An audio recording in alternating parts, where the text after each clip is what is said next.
Vamos lá. Agora a pergunta de pesquisa.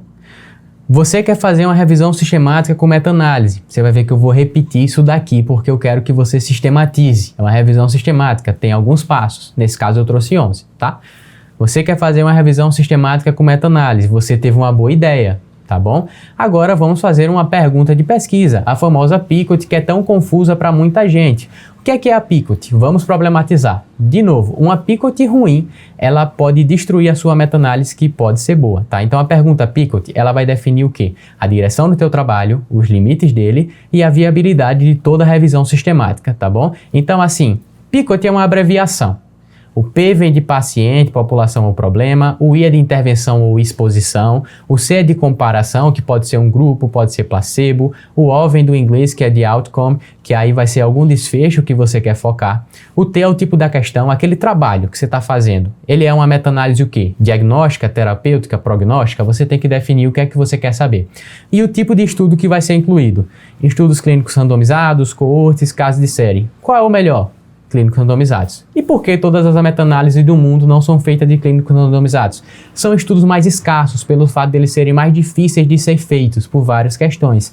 Então, geralmente vai ter randomizados e observacionais. Se você tiver a oportunidade de fazer só randomizados, perfeito, faça, tá bom? Vamos lá.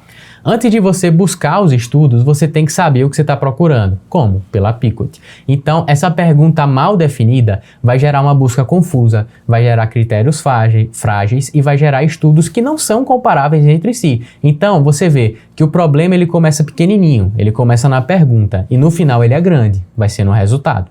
Então, assim, vamos lá. Você teve a ideia.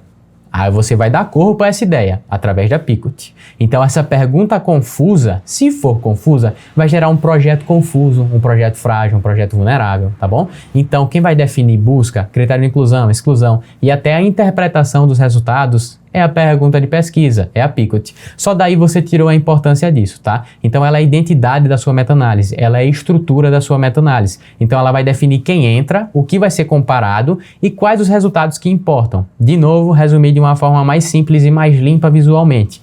P, população, I, intervenção ou exposição. C é o controle ou a comparação, tá? O O é o desfecho, que vem do outcomes. T é o tipo de pergunta ou de estudo e T é o tipo de segmento. Bom, por que ela é a identidade do artigo? Eu falei várias coisas que deu para entender que é dela que começa o artigo, mas por que ela é a identidade? Ela transforma uma pergunta que é ampla em uma pergunta pesquisável. Então deixa de ser tão ampla e se torna um pouco mais restrito. Ela vai possibilitar você enxergar quais estudos vão fazer sentido, quais comparações são aceitáveis e quais desfechos vão importar. Então, resumindo a PICOT, é basicamente nessa imagem, tá bom? Todas as siglas, toda a sigla e cada palavra que corresponde a as letras, tá bom? Vamos lá. Qual o caminho para fazer uma boa PICOT? Você vai definir limites sem matar a pergunta. Nem tão amplo, nem tão restrito. Você não vai incluir tudo, nem excluir demais, tá? Então, num passo a passo bem prático. Você transforma a ideia em uma pergunta estruturada, define população, comparação e os desfechos principais. Pensam se aqueles estudos eles são semelhantes o suficiente para serem combinados. Don't compare apple with orange. Vou falar dessa frase mais para frente, que é uma frase americana e faz todo sentido, principalmente na hora de selecionar os estudos, tá? E você ajusta os critérios para que eles não sejam nem tão amplos, nem tão restritos. Você está vendo que eu estou repetindo isso? O princípio da revisão sistemática, ela é um equilíbrio. Você não pode abranger demais nem restringir demais, senão ou você vai pegar coisa que não deveria ou vai deixar coisa de fora, tá bom? Então vamos lá. A PICOT ela vai seguir o objetivo da meta-análise. Ela vai reunir os estudos parecidos o suficientes para gerar um resultado. De novo, equilíbrio. Por quê? Se for muito restrito, você não vai encontrar os estudos que você precisa.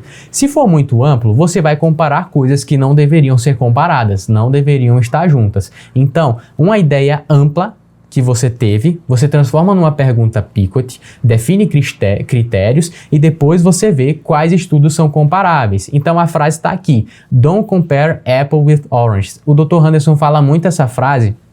E é justamente daí, você sabendo que a meta-análise, quando ela for forte, você tem que saber o que pode e o que não pode ser comparado. Como assim? Vamos ilustrar visualmente. Aqui a gente tem duas maçãs, uma vermelha e uma verde, e a gente tem uma laranja. tudo é fruta, né? Todas são frutas. Você pode comparar essas duas maçãs, mesmo sendo de cores diferentes? Pode.